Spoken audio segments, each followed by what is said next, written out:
ॐ विश्वं दर्पणदृश्यमाननगरी तुल्यन्निजान्तर्गतं पश्यन्नात्मनि मायया बहिरिवोद्भूतं यथा निद्रया यस्साक्षात् कुरुते प्रबोधसमये स्वात्मानमेवाद्वयं तस्मै श्रीगुरुमूर्तये नमः इदं श्रीदक्षिणामूर्तये बीजस्यान्तरिवाङ्कुरो जगदिदं प्राङ्निर्विकल्पं पुनः मायाकल्पितदेशकालकलना वैचित्रचित्रीकृतं मायावीव विजृम्भयत्यपि महायोगी वयस्वेच्छया तस्मै श्रीगुरुमूर्तये नमः इदं श्रीदक्षिणामूर्तये तस्मै श्रीगुरुमूर्तये नमः इदं श्रीदक्षिणामूर्तये।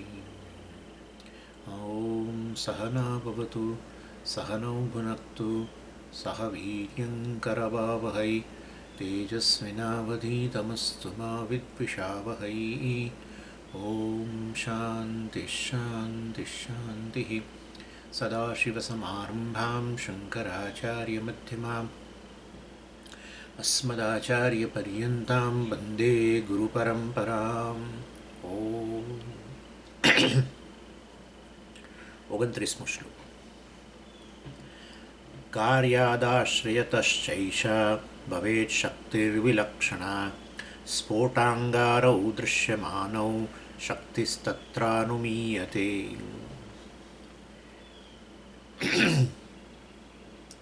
એટલે આ બ્રહ્માનંદ ની અંદર અદ્વૈતાનંદ પ્રકરણ.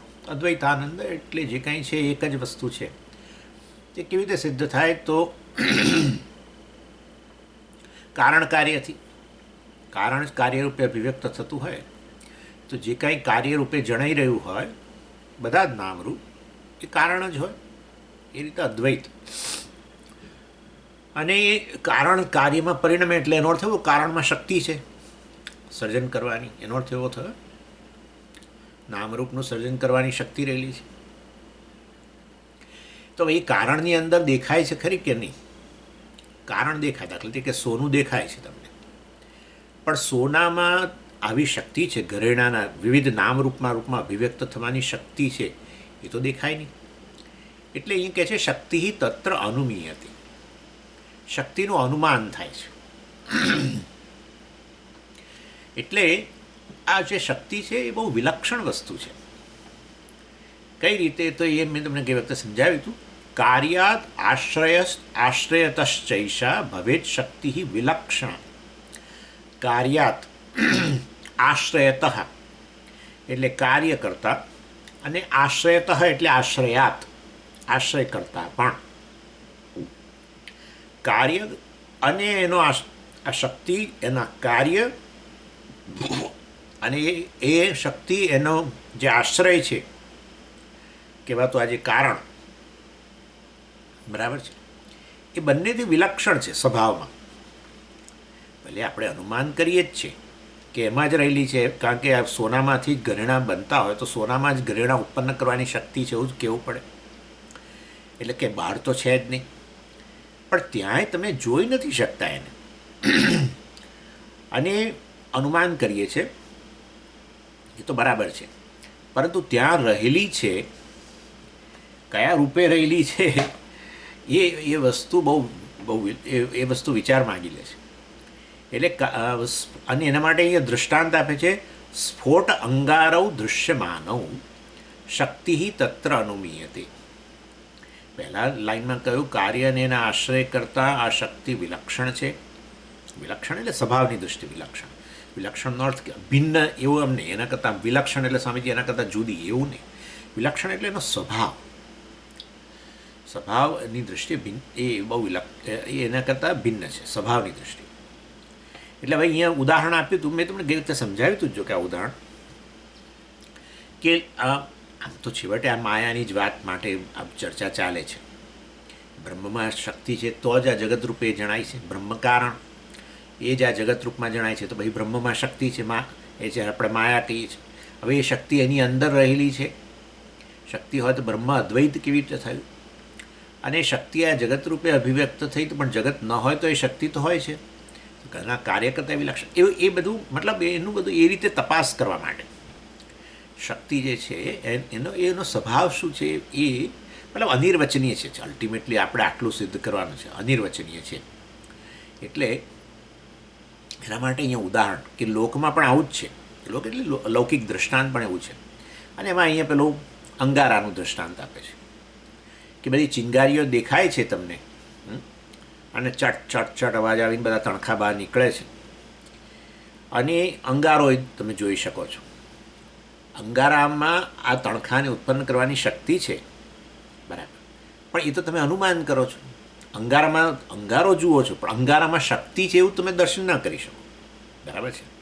અંગારો દેખાય, એમાંથી આ નીકળે પેલા તણખા, તો એ અંગારામાં આ તણખા ઉત્પન્ન કરવાની તણખાને સર્જન કરવાની શક્તિ આ અંગારામાં રહેલી છે એવું તમે અનુમાન કરી શકો.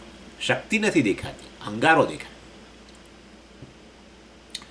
એટલે અંગારો જે છે એટલે એ વાસ્તવની અંદર એમાંથી જે પેલો તણખો નીકળે, તણખાને કાર્ય કહો.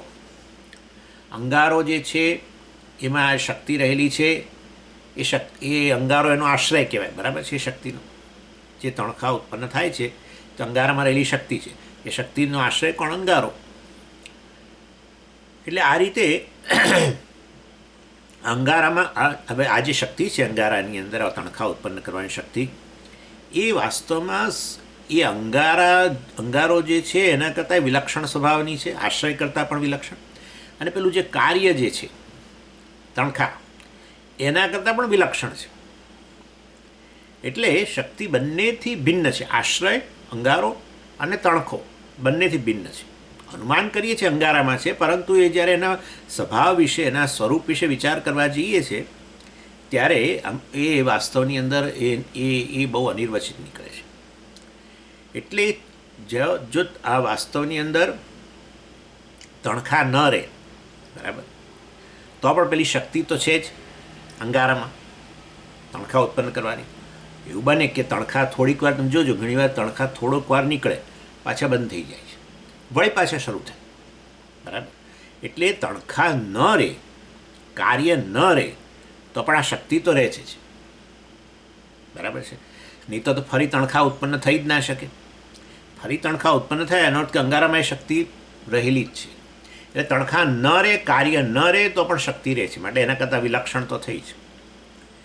અને અંગારા કરતાં પણ વિલક્ષણ કઈ રીતે? તો કે અંગારો જ ન હોય, કોલસો હોય, બરાબર છે. તો કોલસામાં શક્તિ છે ને તણખા ઉત્પન્ન કરવાની. સ્વામીજી આગમાં તણખા ઉત્પન્ન કરવાની શક્તિ છે. જો આગમાં તણખા ઉત્પન્ન કરવાની શક્તિ હોય તો કોલસા વગર પણ થવી જોઈએ. તો પછી તમે સળીથી સળગાવો એ દિવાસળી મતલબ, તો એમાંથી તણખા નીકળવા જોઈએ, નથી નીકળતા. એટલે આ વસ્તુ ક્લિયર છે કે કોલસામાં શક્તિ છે. એટલે અંગારો ન રહે, આશ્રય ન રહે તો પણ શક્તિ રહે છે. કાર્ય તણખલા ન રહે તો તણખા ન રહે તો પણ શક્તિ રહે છે. એટલે આ શક્તિ જે છે બહુ વિલક્ષણ વસ્તુ છે. કાર્યાદ આશ્રયતઃ એષા શક્તિ વિલક્ષણા ભવેત. અને એમાં કહ્યું સ્ફોટ અંગારો દૃશ્યમાનો શક્તિ તત્ર અનુમીયતે. તો ભાઈ સ્વામીજી બંને કરતાં શક્તિ વિલક્ષણ હોય તો પછી હવે ક્યાં છે શક્તિ? તો દેખાતી નથી. તો પછી વાસ્તવમાં સ્વામીજી શક્તિ છે જ નહીં, એમ જ રાખો ને. બે જ વસ્તુ છે, કાર્ય અને એનો આશ્રય. હવે તમે કહો કે કાર્યથી વિલક્ષણ છે ને આશ્રયથી વિલક્ષણ છે, તો શક્તિ માનવાની જ જરૂર નથી. તો પછી આ તણખા નીકળ્યા કેમ? બરાબર. એટલે શક્તિ છે પણ શક્તિનું આવી રીતે અનુમાન જરૂર કરી શકીએ, પણ જ્યારે તપાસ કરવા જઈએ છીએ તો વાસ્તવમાં બંનેથી વિલક્ષણ નીકળે છે. એ રીતે અહીંયા જ આવશે. આપણે અહીંયા અત્યારે આ અંગારો છે ત્યાં આપણે બ્રહ્મની વાત આવશે. અહીંયા પહેલાં કાર્ય એટલે આ જગત તણખાન જગ્યાએ.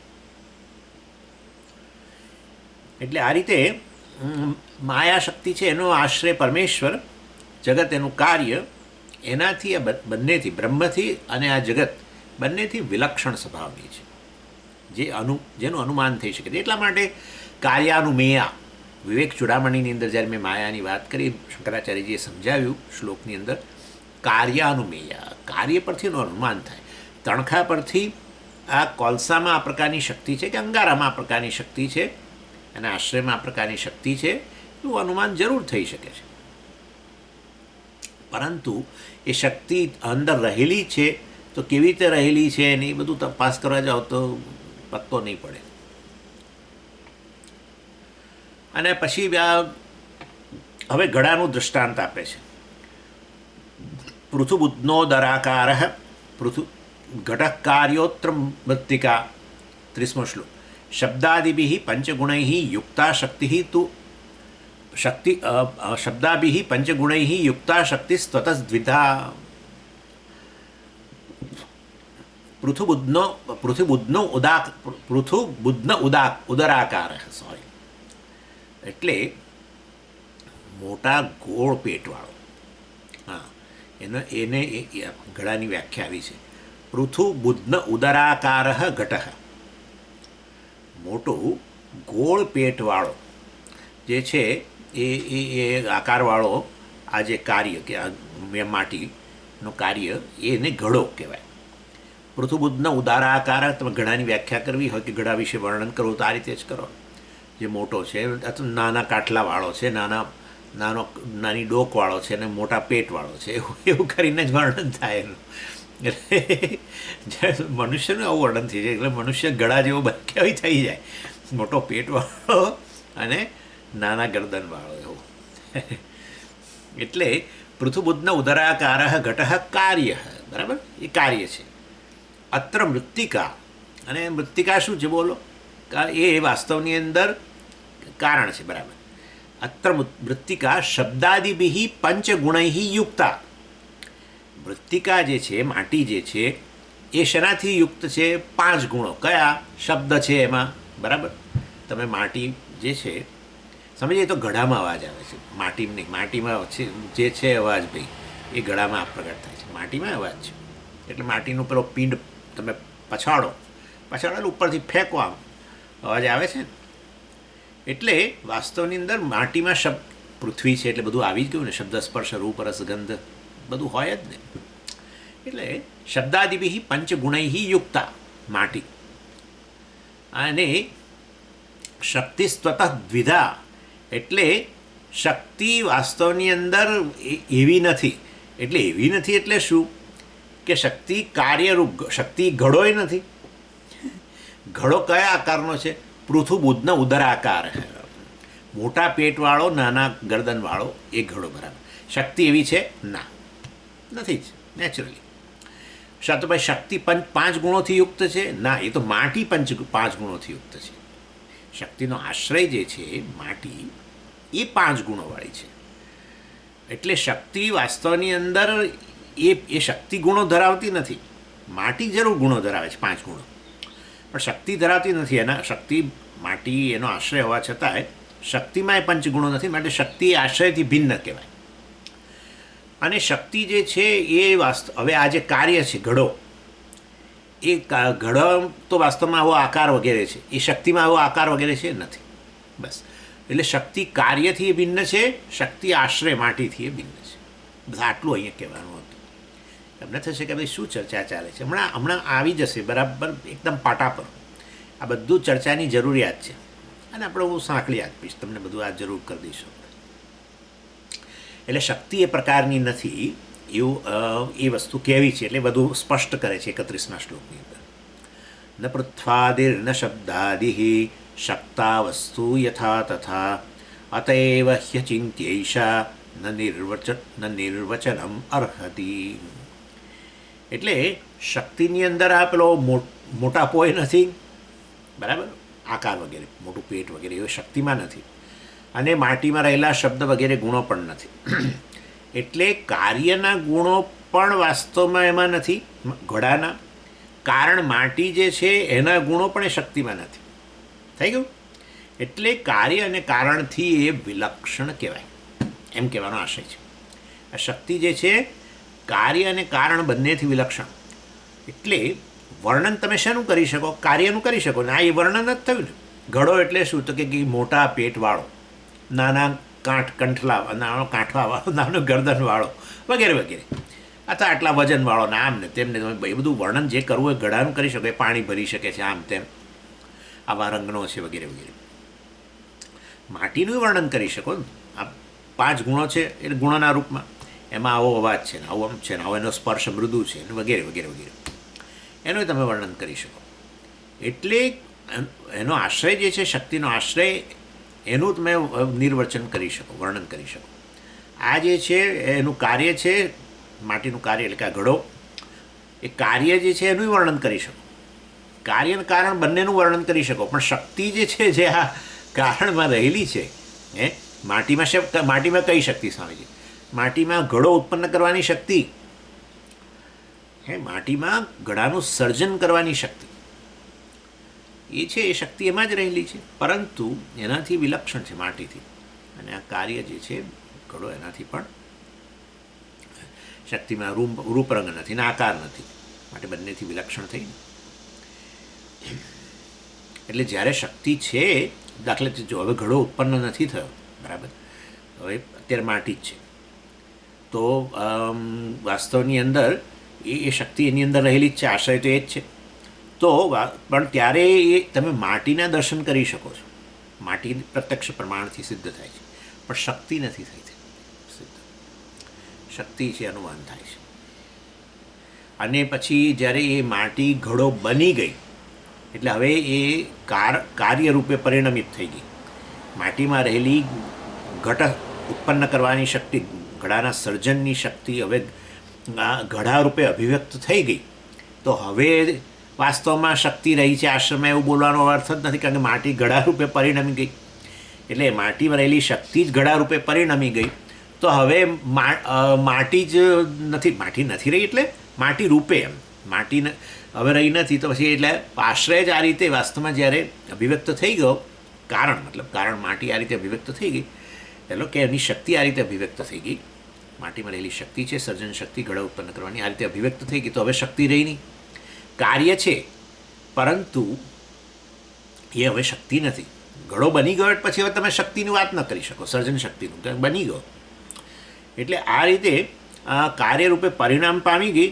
ત્યારે હવે તમે અનુમાન જરૂર કરી શકો કે આ માટીમાંથી ઘડો બન્યો છે, માટે માટીમાં એ શક્તિ હતી. હવે એવું કહેવું પડે, માટીમાં એ શક્તિ હતી, એમ કરીને તમે અનુમાન જરૂર કરી શકો.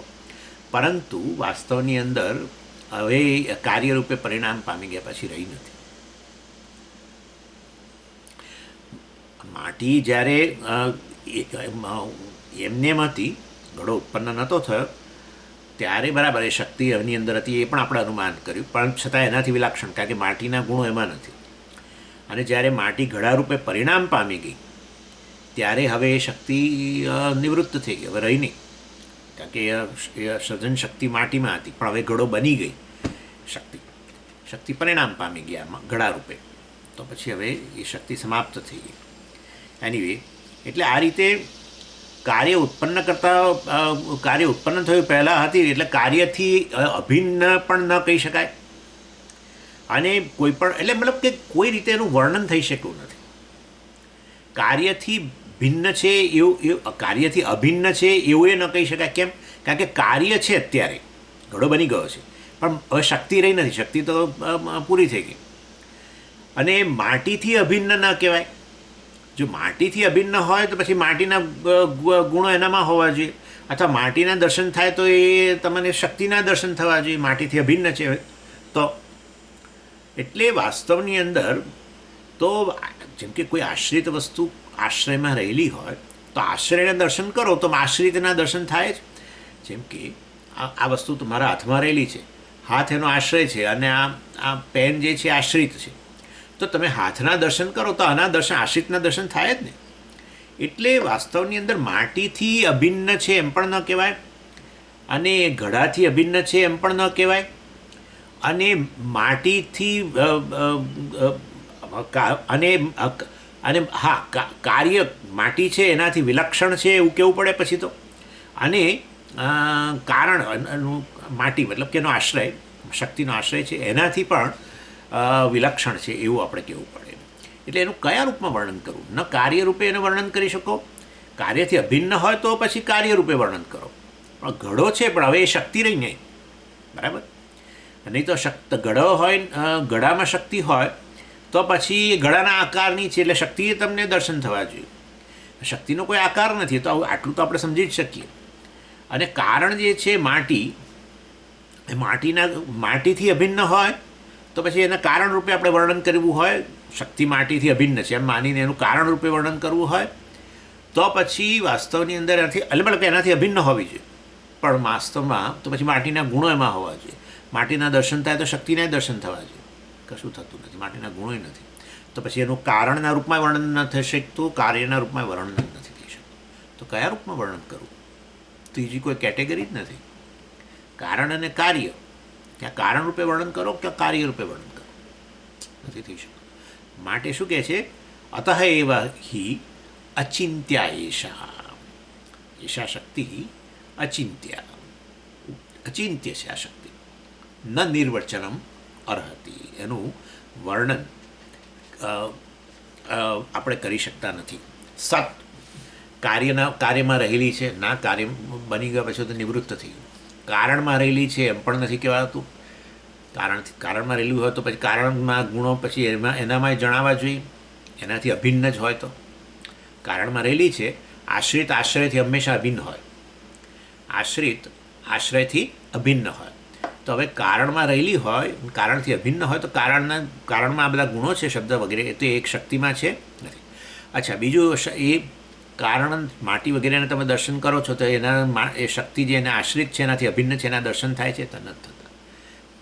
એટલે કયા રૂપમાં એનું વર્ણન કરવું? પછી અભિન્ન એ નથી અને વાસ્તવની અંદર એટલે કાર્ય અને કારણ બંનેથી એ અભિન્ન નથી. કોઈ પણ કાર્ય કે કારણ બંનેના રૂપમાં, એટલે સત કે અસત બંનેના રૂપમાં આ જુદી પદ્ધતિ છે. આપણે ત્યાં આ જે છે ને, મેં તમને કહ્યું ને, આ જે એટલે આચાર્યના રિસ્પેક્ટ સાથે આપણે આ 11 થી 15 અધ્યાય જે છે ને એ થોડા વિલક્ષણ છે. એટલા માટે કેટલાક આચાર્યો નથી લેતા આ 5. એટલે એમાં થોડું આવું કંઈક આવે તો તમે જરા કરી. આપણો યોગની આગળ ચર્ચા આવી, સમાધિ વગેરેની પણ, એટલે આવું થોડુંક છે. એટલા માટે જ આપણા સંપ્રદાયના આચાર્યો આ 5 અધ્યાયને નથી અડતા. પણ એવું નથી કે એમાં વેદાંત નથી. વેદાંત જ પુષ્કળ રહેલું છે, પરંતુ એક જરા જુદી પ્રક્રિયાથી કહે છે. હવે આપણે બધું પેલો ભિન્નાપ્ય ઉભયાત્મિકાનો વગેરે જોઈ ગયા છીએ, એ જુદી રીતે જોયું છે. ત્યાં મેં તમને કહ્યું હતું કે માયા બ્રહ્મથી ભિન્ન છે કે અભિન્ન? સન્નાપ્ય પણ આવ્યું હતું. માયા બ્રહ્મથી ભિન્ન છે કે અભિન્ન છે? જો બ્રહ્મથી ભિન્ન હોય, સ્વતંત્ર થઈ, તો પછી શક્તિ તો કોઈ દિવસ સ્વતંત્ર જોવા મળી નથી. તો પછી વાસ્તવની અંદર બ્રહ્મને જગતનું કારણ કહેવાય જ નહીં, ઈશ્વર જગતનું કારણ એવું બોલાય જ નહીં. માયા જગતનું કારણ છે એવું કહેવું પડે. પણ શક્તિ જે છે વાસ્તવમાં સર્જન કશાનો કરી ના શકે. એટલે શક્તિમાનને આશ્રિત રહીને એ વાસ્તવમાં સર્જન થાય છે. ઓકે, માયાથી ભિન્ન છે એવું ન કહેવાય. અને માયાથી ભિન્ન હોય તો બ્રહ્મ અદ્વૈત પણ ન બન્યું. બધું બહુ છે. હા, દ્વૈત આવી ગયું. ચાલો, તો પછી ઉપનિષદના વાક્યો ખોટા થયા. સદૈવ સૌમ્ય ઇદમગ્ર આસીત એકમ એવા દ્વિતીય. એટલે પછી માયાથી ભિન્ન ન હોય. જો માયા બ્રહ્મથી અભિન્ન હોય તો બ્રહ્મ ચૈતન્ય છે, તો માયા પણ ચૈતન્ય છે. અને એનાથી અભિન્ન હોય તો વાસ્તવની અંદર બ્રહ્મ તો એક અખંડ ચૈતન્ય છે. તો એક અખંડ ચૈતન્ય હોય, અનંત ચૈતન્ય હોય, તો એના ભાગરૂપે રહેલી વસ્તુ અથવા એનો ભાગ ગણો. ચાલો, માયા બ્રહ્મથી અભિન્ન હોય તો માયા એનો ભાગ છે. ચાલો, એ વધારે સારું. માયાનો ભાગ છે તો પછી એનો અર્થ એવો થયો કે બ્રહ્મ સાવયવ છે. કારણ કે એક અવયવ છે આ એનો, એવું એ રીતે. અને આ જળ વસ્તુ છે. આ જળ વસ્તુ ચેતનનો ભાગ કેવી રીતે બને? જેમ કે અંધકાર જે છે એ પ્રકાશનો ભાગ, કે પ્રકાશ અંધકારનો ભાગ બને, આવું બને. એટલે એ દ્રષ્ટિએ ભિન્ન છે અભિન્ન છે કશું ના કહી શકાય. છે એમ પણ ન કહેવાય, નથી એમ પણ ન કહેવાય. આપણે જોઈ ગયા છીએ આ બધું, આપણી રીતે જોઈ ગયા છીએ. પણ હવે અહીંયા જે ચર્ચા છે એને આપણે રિસ્પેક્ટ આપીને આપણે ચર્ચા કરીએ છીએ. એનીવે, એટલે એનું નિર્વચન અર્થાત એનું વર્ણન કરવું કોઈ પણ રૂપમાં, ભિન્ન અભિન્ન, સત અસત, કંઈ પણ રૂપમાં એનું વર્ણન કરવું અઘરું છે. એટલે સદ અસત ક્યાંથી આવ્યું પણ સ્વામીજી? જુઓ, કાર્યમાં રહેલી છે, ઘડામાં રહેલી છે આ શક્તિ. ક્યાંથી? માટીમાં રહેલી છે એવું કહેવું પડે ને. ઘડામાં શક્તિ ના કહેવાય, બરાબર છે. ઘડામાં ઉત્પન્ન કરવાની, ઘડામાં સ્વામીજી ઘડો ઉત્પન્ન કરવાની શક્તિ હોય એ નહીં. તો પછી માટીમાં તો રહેલી છે. માટીમાં રહેલી હોય તો પછી તમને માટીથી અભિન્ન જ હોય તો તમને માટીના ગુણો એનામાં જણાવવા જ જોઈએ ને. તો નથી જણાતા, શક્તિના કોઈ ગુણો જ નથી. અને બીજું, માટી જે છે એના દર્શન થાય છે, શક્તિના દર્શન થવા જોઈએ નથી, એ નથી થતા. તો પછી એ વાસ્તવમાં કારણમાં રહેલી છે એમ પણ ન કહેવાય, કાર્યમાં રહેલી છે એમ પણ ન કહેવાય. તો પછી સમજી નથી એમ કહો તો પછી નથી, તો પછી આ માટીમાંથી ઘડો આવ્યો કેવી રીતે? સમજી ગયા? એટલે નથી એમ પણ નથી કહેવાતું, છે એમ પણ નથી કહેવાતું. આ તમને તમારું બહુ માથું ખાવા નથી નાખતો, પણ તો આ આપણી રીતે સમજી જ શકીએ છીએ આ વસ્તુ. સન્નાપ્ય ઉભયાત્મિકાનો, ભિન્નાપ્ય ઉભયાત્મિકાનો. ભિન્ન છે, અભિન્ન છે, બંનેમાંથી કશું ના કહી શકાય. અને ઉભય ભિન્ન છે સ્વામીજી. ભિન્ન અભિન્ન બંને એવું કેવી રીતે હોય? છે પણ છે અને નથી બંને છે, એવું કેવી રીતે? એની ચાલો આગળ. કાર્યોત્પત્તે પુરા શક્તિ નિગૂઢા મૃદિવ્યસ્થિતા કુલાલાદિ સહાયેન વિકારાકારતામ વ્રજેત. એટલે કે છે કારણથી આ રીતે વિલક્ષણ હોવા છતાં પણ કારણની જેમ એ સ્પષ્ટ પ્રતીત નથી થતી. તેના માટે શું કારણ છે? હવે કેમ એ છુપાયેલી રહે છે? કારણમાં છુપાયેલી તો માનવી જ પડે ને, આશ્રય છે એટલે. કારણની જેમ સ્પષ્ટ દેખાતી નથી. માટી દેખાય છે પણ એની શક્તિ આ દેખાતી નથી, તો કારણમાં છુપાયેલી છે. તે એવું તે શું છે તે કારણમાં છુપાયેલી છે? એનું હવે કારણ આપે છે. કાર્યોત્પત્તે પુરા, હા, એટલે કાર્યોત્પત્તે પુરા શક્તિ. એટલે ઘડો બનાવતા પહેલાં જે છે, કાર્ય ઉત્પન્ન કરતા પહેલાં એની શક્તિ માટીમાં કયા રૂપ કેવી છે? નિગૂઢા. નિગૂઢા આ શબ્દ ઉપનિષદમાં પણ આવે છે. નિગૂઢા એટલે આઈ થિંક શ્વેતાશ્વેતર ઉપનિષદ. નિગૂઢા શક્તિ માટે, માયા માટે ત્યાં નિગૂઢ શબ્દ વાપરે છે.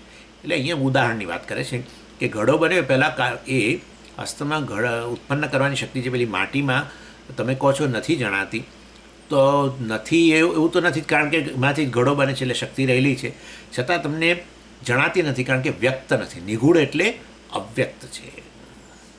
તો પછી અવ્યક્ત છે તો વાસ્તવમાં એને વ્યક્ત કોણ કરે છે ઘડા રૂપે?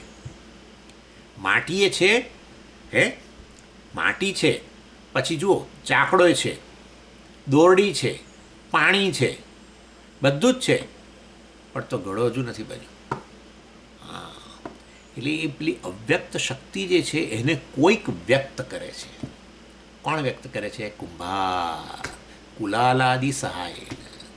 એટલે કુલાલ જોઈએ, કુંભાર વગર નહીં. આ બધું બાકીનો ચાકડો, પાણી બધું હોય, પેલી દોરી એ લોકો પેલું રાખે છે, દોરી એના પર બની જાય ને, પેલા એના પર બની જાય ઘડો, પછી એનાથી આમ છૂટો પાડવા માટે આમ દોરીથી નીચેથી એને કાઢી લે, દોરીથી કાપીને. કારણ કે નહીં તો આમ ઉચકવા જાય તો પાછું પેલો તળિયાનો ભાગ આમ રહી જાય ને એટલે વાસ્તવની અંદર એ ચાકડોનો જે મધ્ય ભાગ હોય છે જેના પર એ બનાવે, એમાં ત્યાંથી એને આમ પછી બની ગયા પછી કાઢવા માટે એ લોકો આમ દોરી રાખે. ચાકડો ફરતો રહે અને આમ દોરીથી એને કાપી લેતા હોય છે. એટલે આ બધું હોય તોય પેલી ઘડામાં રહેલી માટીમાં રહેલી ઘડો ઉત્પન્ન કરવાની શક્તિ છે એને વ્યક્ત છે, નિગૂઢ છે.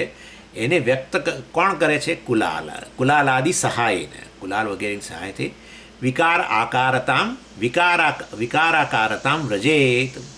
વિકાર એટલે કે આ કાર્યનો આકાર ગ્રહણ કરે છે. એટલે માટી જે છે એ ઘડાનો આકાર ગ્રહણ કરે છે. એ માટીમાં રહેલી જે શક્તિ જે છે, ઘડાની ઉત્પન્ન કરવાની શક્તિ, ઘડાને અભિવ્યક્ત કરવાની શક્તિ, આપણે જાણીએ છીએ એ રીતે, એ કાર્યરૂપે અભિવ્યક્ત કરવાની જે શક્તિ છે કારણમાં, એ વાસ્તવમાં કુલાલની સહાયથી થાય છે. એટલે કારણ અવસ્થામાં એ છુપાયેલી રહેલી હોવાને કારણે, અવ્યક્ત હોવાને કારણે એની અલગ ઓળખાણ થતી નથી. અને એટલે કાર્યાવસ્થામાં તો વાસ્તવમાં એણે તો એ શક્તિએ જ આ કાર્યનો આકાર ધારણ કરી લીધો. એટલે ત્યારે કાર્યની અંદર પણ શક્તિની ઓળખ થઈ શકતી. ઘડામાં ઘડામાં શક્તિ મેં જોઈ સ્વામીજી, છે નહીં, ઘડો ઉત્પન્ન કરવાની શક્તિ મેં એમાં જોઈ. હવે પેલી માટીમાં અવ્યક્ત હતી, પણ હવે ઘડો બન્યો ને એટલે હવે ઘડામાં હું એ ઘડો ઉત્પન્ન કરવાની શક્તિ જોઉં છું. ક્યાં વાત! એટલે ઘડો વાસ્તવમાં તમે કાર્યની અંદર પણ એની આ રીતે અલગ ઓળખાણ થઈ શકતી, અલગ, અને તમે ઓળખી ના શકો ઘડાને જુઓ ત્યારે પણ, કે માટીને જુઓ ત્યારે પણ એમાં અન્ય આ શક્તિની અલગ ઓળખાણ ના થઈ શકે, કારણ કે ત્યાં અવ્યક્ત રૂપે રહેલી છે. પરંતુ ગમે તે હોય, બરાબર, આવું કાર્યકારણથી વિલક્ષણ હોય તો પણ શક્તિ એ પેલામાં અવ્યક્ત રૂપે રહેલી છે, એ તમારે માનવું જ પડે. એટલે એને એ માનવું પડે એટલે શું? અનુમાન, કાર્ય અનુમેય. એટલે શક્તિનો સ્વીકાર કરવો પડે, ભલે બંનેથી વિલક્ષણ હોય તો. હવે જે છે એ શેની શરૂઆત કરે છે? એટલે કે ઘડો જે છે એ જે માટી એનું તમે કારણ કહો છો ઘડા માટે, એવી રીતે વાસ્તવમાં શક્તિ એનું કારણ છે એ શક્ય છે. એટલે ઘડો માટીનો કાર્ય છે, એવી ને એવી રીતે ઘડો શક્તિનું કાર્ય છે. એ વસ્તુ હવે પ્રારંભ કરે સમજાવવાનું. એટલે આપણે અહીંયા વેદાંતમાં આવું જ કહીએ ને, બ્રહ્મ તો સ્વામીજી હજુ બ્રહ્મ જ છે, ક્યાં જગત આવ્યું છે બધું? તો જગત રૂપે દેખાય છે શું? તો કે એ બ્રહ્મની શક્તિ જ આ જગત રૂપે દેખાય છે. એનો અર્થ કે શક્તિ જ માયા શક્તિ છે, એ જ આ જગત રૂપે અભિવ્યક્ત થઈ છે, શક્તિ કારણ બની, બરાબર ને? એટલે હવે એ વાત આવે છે કે વાસ્તવમાં ઘડો જે છે એ માટીનું કાર્ય છે, એવી ને એવી રીતે ખરેખર તો ઘડો એ પેલી જે શક્તિ છે માટીમાં રહેલી, એ શક્તિનું કાર્ય છે. એ વસ્તુ બતાવે છે. પૃથુત્વાદિ વિકારમ તમ સ્પર્શાદિમ ચાપી મૃત્તિકામ એકીકૃત્ય ઘટમ પ્રાહુ વિચાર વિકલા જના. વિચાર વિકલા જના, લોકો, સામાન્ય લોકો, વિચાર વિકલા એટલે વિચારહીન લોકો જે છે એ પ્રાહુ કહે છે. શું? ઘટમ પ્રાહુ, અને ઘડો કહે છે. શેને ઘડો કહે છે એ બતાવે છે. એટલે વ્યવહારમાં જે છે ઘડાનું રૂપ છે એ તો વાસ્તવમાં ખાલી એ વિકાર એવું ન બોલાય, કારણ કે એ ઘડાની અંદર માટી પણ છે, માટીના ગુણો પણ છે. શબ્દ સ્પર્શ જે માટીમાં હતા 5 ગુણો, એ અહીંયા પણ છે, બરાબર. અને કુંભારે આ આકારના રૂપમાં પરિવર્તન કરેલું છે. આ બધું મળીને ઘડો બન્યો છે. પરંતુ આ વસ્તુ, એટલે આ બધું અંદર હોવા છતાં પણ, અને બીજું કે ઘડામાં સામાન્ય લોકો શું કે ઘડામાં માટી રહેલી છે. આપણા દાર્શનિક લોકો કે માટીમાં ઘડો રહેલો છે, બરાબર. આ બધું કહો, અને ભલે એ રીતે બંને વચ્ચે અંતર હોય, લૌકિકો લોકો ને આપણા દાર્શનિકો વચ્ચે, પણ બધા લોકો ઘડાના સ્વરૂપની અંદર ઘડાની વાસ્તવિકતા કે ઘડાનું સ્વરૂપ કે ઘડાના આત્માના રૂપમાં શેનો સ્વીકાર કરે છે? બધા માટીનો સ્વીકાર કરે છે. માટીથી સ્વતંત્ર ઘડાને કોઈ માનતું નથી. પણ વિચાર વિકલ લોકો જે છે એ વાસ્તવમાં આ ઘડાનું જે મોટું રૂપ જે છે, આ પૃથુત્વાદિ વિકારમ, આ જે માટી કરતાં જુદું રૂપ આવે ને, કાર્યરૂપ વિકાર, એટલે એ ઘડાનું આ મોટું પેટ વગેરે છે, એ તો માટીમાં હતું જ નહીં. એટલે એ આવ્યું, તે પછી આ જે વિકાર, આ રૂપ જે છે એની અંદર જળને ધારણ કરવાની શક્તિ રહેલી છે, એ માટીમાં નથી, એ વસ્તુ રહેલી છે. એટલે આ રીતે વાસ્તવમાં એનો આકાર એક વાત છે, એનો એમાં પાણી વગેરે ભરી શકાય છે એ બીજી વસ્તુ છે. એ ઘડાનો તમે સ્પર્શ કરો, માટીમાં સ્પર્શ તો મૃદુ જણાતો હતો, પણ હવે ઘડો પેલો જે છે કઠણ થઈ ગયો ને, એટલે હવે એ સ્પર્શ વગેરે પણ એક જુદી વસ્તુ છે. અને ચોથી વસ્તુ માટી, બરાબર, એક વાત. પછી બીજું આવો આકાર, બીજું. ત્રીજું શું છે? એની અંદર જળને ધારણ કરવાની પેલી શક્તિ છે તે, અને એનો આ કઠણ સ્પર્શ વગેરે. આટલી બધી વસ્તુઓ અલગ અલગ હોવા છતાં પણ જ્યારે એ ઘડાને જોઈએ આપણે, ત્યારે બધા વિવિધ ભેદો ભૂલીને આપણે એક ઘડો છે, બસ આટલું બોલીએ. સમજી ગયા? શું બોલીએ? ઘડો છે. પણ ઘડામાં આટલી પૃથક વસ્તુઓ છે.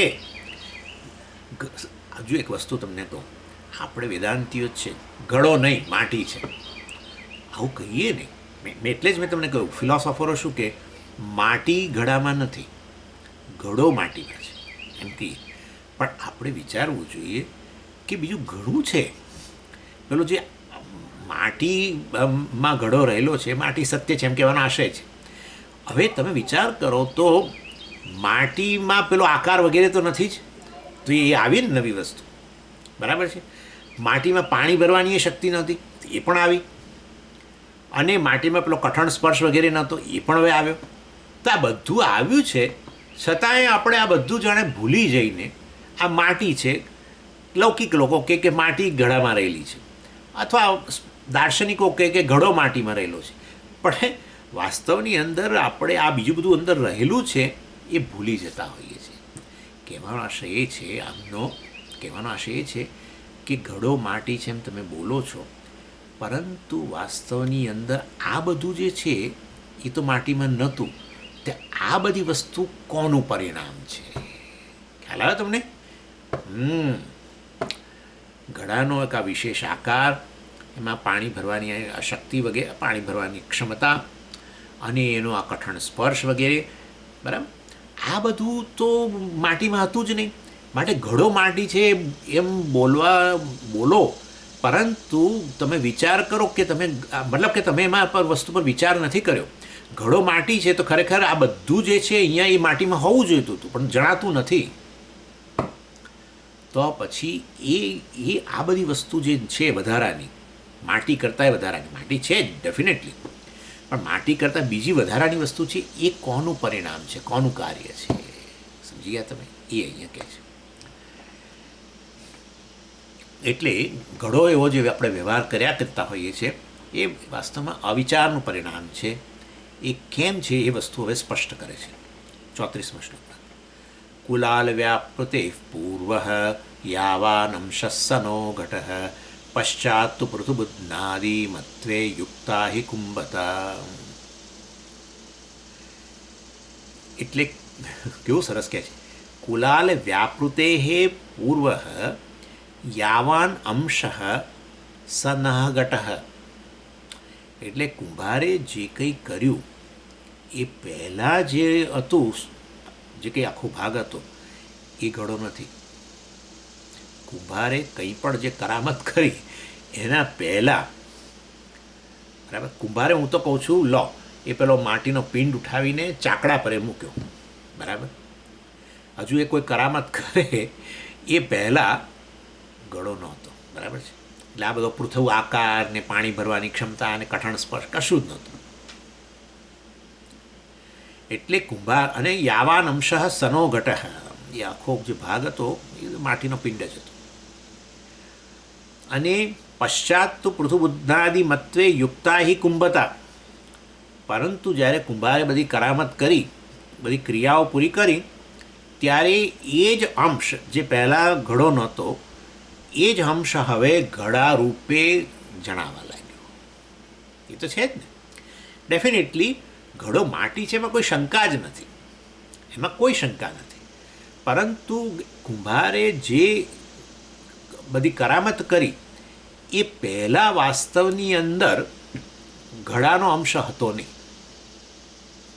ઘડાનો અંશ એટલે ઘડો નહોતો. ઘડાનો અંશ એટલે શું? પેલો પૃથુબુદ્ધાદિ આકાર, કઠણ સ્પર્શ, પાણી ભરવાની ક્ષમતા, એ બધા અંશ એની વાત કરું છું. એ અંશ નહોતા. જો એ હતા તો પછી ઘડો બનાવવાની જરૂર જ નથી. તમે સમજો છો હું શું કહેવા માગું છું તમને? જો વાસ્તવની અંદર આ ઘડાના આ બધા અંશો જે છે, પેલો મોટો પેટવાળો આકાર આવો, અને પેલો કઠણ સ્પર્શ જોઈએ, નહીં તો પાણી ભરતાની સાથે જ જાય કઠણ સ્પર્શ.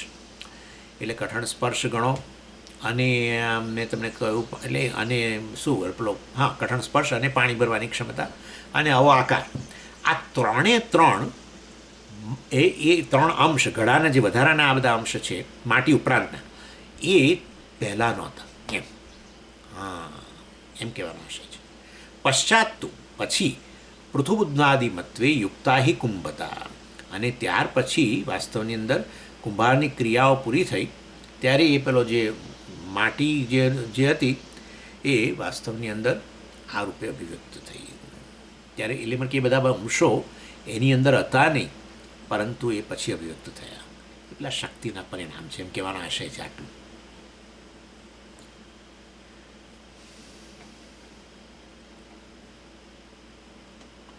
તમને બીજું હવે આનાથી થાક્યા હો તો સોનાનું પણ તમે ઉદાહરણ લઈ શકો. તમારી પાસે સ્વામીજી આ બધા ઉદાહરણ પર શું કરવું, જે છે તે છે. અહીંયા આપણે તો ઉપાદાન કારણની વાત કરવાની છે ને. વેદાંતની વિલક્ષણતા આટલી જ, અદ્વૈત ત્યારે જ સિદ્ધ થાય જ્યારે તમે વાસ્તવની અંદર બ્રહ્મા કે ઈશ્વર કે જે કહેવું હોય, આત્મા જે કહેવું હોય એને ઉપાદાન કારણ સિદ્ધ કરો. તો અદ્વૈત ત્યાર વગર ના આવે, કોઈ કાળે ના આવે.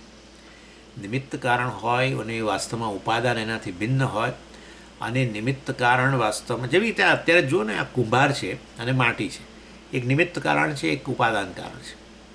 તો વાસ્તવમાં કુંભાર માટી નથી ડેફિનેટલી, કે માટી કુંભાર નથી, આ બંને જુદા છે. ત્યારે એ માટીમાંથી જેટલું બધું બનાવે, જે કોઈ નામરૂપ કુંડા બનાવે, આ બનાવે, જે બનાવે, એ બધું વાસ્તવની અંદર કુંભાર નથી, માટી છે.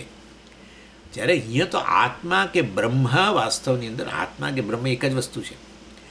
એ વાસ્તવમાં એ જ જગતનું કારણ છે. નિમિત્ત કારણ હોય પતી ગયું. તો પછી આ બધું હું નથી, ઉપાદાન, આ બધું ઉપાદાન રૂપે અભિવ્યક્ત થયેલું છે જે કંઈ છે, બરાબર ને. ઉપાદાન આ રીતે અભિવ્યક્ત થયું છે, આત્મા નહીં. તો આત્મા અદ્વૈત સિદ્ધ નહીં થાય. જેમ માટી અદ્વૈત સિદ્ધ થઈ બધા નામરૂપ જોઈને, ઉપાદાન કારણ સિદ્ધ થાય અદ્વૈત રૂપે, સમજજો. એટલે અહીંયા આપણી બધી ગડમથલ છે એ આ સિદ્ધ કરવાની છે કે આત્મા જ આ બધા રૂપે અભિવ્યક્ત બન્યો છે. એટલે અત્યારે આત્મા જ છે. જેમ બધા કુંડા વગેરે બનાવ્યા પછી એ બધું માટી જ છે એમ કરીને આપણે અદ્વૈત સિદ્ધ કરીએ છીએ, એવી રીતે આ બધું આત્મા જ છે. સર્વમ ખલુ ઇદમ બ્રહ્મ, સર્વમ આત્મા એવ ઇદમગ્રમ આસીત વગેરે વગેરે, આત્મા જ અભિવ્યક્ત થાય છે. બ્રહ્મવા ઇદમગ્ર આસીત વગેરે. એટલે આ બધું બ્રહ્મ છે, આ બધું આત્મા છે. અને એ રીતે આત્માની પૂર્ણતા, અદ્વૈત એટલે પૂર્ણતા. અદ્વૈત એટલે શું? બીજું એનાથી બીજું કશું નથી, પૂર્ણ છે. મતલબ બીજું હોય તો આ અપૂર્ણ કહેવાય, પેલું અપૂર્ણ કહેવાય, સમજો. અને એ પૂર્ણતા સિદ્ધ કરવા માટે આ પ્રકારે સ્ટ્રગલ ચાલે છે. બીજું આવશે પછી એમાં તકલીફ એ થાય કે પછી જો અત્યારે આત્મા જ હોય અને પહેલાં આત્મા હોય તો પછી આત્મામાં કશુંક તો હોવું જોઈએ જેના કારણે આ બધું આવી રીતે જણાય આટલા રૂપમાં. અત્યારે આત્મા છે ને, અને કહો છો પહેલાં આત્મા હતો. હવે પહેલાં પછી બોલવાની જરૂર જ નથી. પહેલાં આત્મા જ હતો અને અત્યારે આત્મા જ છે, તો પછી તમે પહેલાં પછી કેમ બોલો છો? આત્મા જ હતો ને આત્મા જ છે, તો પછી આત્મા જ છે તો આ બધું આ જણાય છે એનું શું? પણ આત્મા તો નિર્ગુણ છે, નિર્વિશેષ છે, તો આ બધું તો ગુણો અને વિશેષોવાળું જણાય છે. આત્મા અજર છે, અમર છે, જન્મ મરણથી રહિત છે, તો આ બધું આની અંદર તો અહીંયા જગતમાં તો જન્મ મરણ જણાય છે. આ બધું આત્મા કેવી રીતે? તદ્દન વિરુદ્ધ જણાય છે. આ તો બધું આત્મા નિર્ગુણ છે, આ બધું અહીંયા ગુણોથી ભરેલું જણાય છે આ બધું. હા, એટલે પછી આત્મામાં કોઈ શક્તિની કલ્પના કરવી પડે, આવું છે. અને શક્તિની ચર્ચા ચાલે છે, સમજી ગયા? એટલે આ રીતે વાસ્તવની અંદર આ ઘડા જે છે એ ઘડામાં માટી, જ્યારે માટી હતી, કુલાલે બધી કરામત કરી પહેલાં વાસ્તવની અંદર કેવળ માટી જ હતી. જે અંશો તમે ઘડામાં જુઓ છો એ પહેલાં તો જણાતા જ નથી બિલકુલ. જો પહેલેથી જ ત્યાં એ અંશો હોય તો ઘડો બનાવવાની જરૂર જ નહોતી. આકાર વગેરે, પેલો પાણી ભરવાની ક્ષમતા, આ તે આકારને કઠણ સ્પર્શ તો જરૂર જ નથી. એટલે પહેલાં નહોતું, તો પછી આ બહારથી આવ્યું એવું એ નથી, તો અહીંયા જ અભિવ્યક્ત થયું છે, માટીમાંથી જ. એટલે વાસ્તવમાં તો એ માટીની પેલી જે શક્તિ અવ્યક્ત રૂપે હતી એ આ વ્યક્ત થઈ છે. બસ પેલું રૂપ જણાય છે એ પેલી શક્તિ છે. માટી તો સત્ય છે બંનેમાં, પહેલાં માટી ને અત્યારે માટી બરાબર છે, પણ જે વિશેષતા પેલી રૂપ વગેરે જે જણાય છે અને પાણી ભરવાની ક્ષમતા અને એ બધું આ ને તે, એ પેલી જે શક્તિ જે છે, અર્થાત નામ રૂપ અને એનું પ્રયોજન. સમજી ગયા તમે? પાણી ભરવાની ક્ષમતા શેમાં છે? માટીમાં છે કે ઘડામાં છે? ઘડામાં છે, પેલું રૂપમાં છે. હા, એટલે નામરૂપ પ્રયોજન જે છે એ પેલા ઉપાદાન કારણમાંથી અભિવ્યક્ત જે થાય છે એ વાસ્તવમાં એ ઉપાદાન કારણ આશ્રય જે પેલો એની અંદર આ વ્યક્ત રૂપે પડેલી શક્તિ હતી એ આ વ્યક્ત થઈ છે, એ કહેવાનો એ આશય છે. માટે જેવી રીતે તમે ઘડા માટે માટી કારણ છે એમ કહો છો, એવી એ ઘડા માટે કેવળ માટી જ કારણ છે એમ તમે કહો છો, એ તમારી ભૂલ છે. ઘડા માટે શક્તિ પણ કારણ છે, શક્તિની જ અભિવ્યક્તિ છે. એ અવ્યક્ત શક્તિ વ્યક્ત બને છે એને નામરૂપ રૂપે અને પ્રયોજન રૂપે. વિશેષ રૂપ તો વિશેષ નામ અને વિશેષ પ્રયોજન. સમજી ગયા? આ કહેવાનો આશય છે. બહુ બહુ બહુ બ્રિલિયન્ટલી કહે છે. એટલે આ રીતે આપણે એનાલિસિસ પહેલાં નથી કર્યું, અને આપણે તમે ને હું બધા ઘડો માટી છે, ઘડો માટી છે, તો પછી માટી બહાર જ પડી છે, લઈ લો ને. ઘડો 100 રૂપિયાનો 200 રૂપિયાનો ખરીદવાની જરૂર ક્યાં છે? જરૂર જ નથી. પણ એ માટીમાં જ રહેલું છે. માટીમાં જ રહેલું હોય તો પછી માટીમાંથી ઘડો બનાવવાની જરૂર નથી. માટીમાં જ શક્તિ હોય તો પછી માટીને કશું કરવાની જરૂર નથી. એને કુલાલે કોઈ કરામત કરવાની જરૂર નથી. પાણી ભરવા માંડો માટી, નથી થતું. એટલે એનીવે, ઇન શોર્ટ, માટીમાં કંઈક અવ્યક્ત રૂપે પડેલું છે, એ વસ્તુ વ્યક્ત થાય છે, એ કહેવાનો આશય છે. ઓમ પૂર્ણમદ પૂર્ણમિદમ પૂર્ણાત પૂર્ણમુદચ્યતે પૂર્ણસ્ય પૂર્ણમાદાય પૂર્ણમેવાવશિષ્યતે. ઓમ શાંતિ શાંતિ શાંતિ. હરિ ઓમ શ્રી ગુરુભ્યો નમઃ. હરિ ઓમ.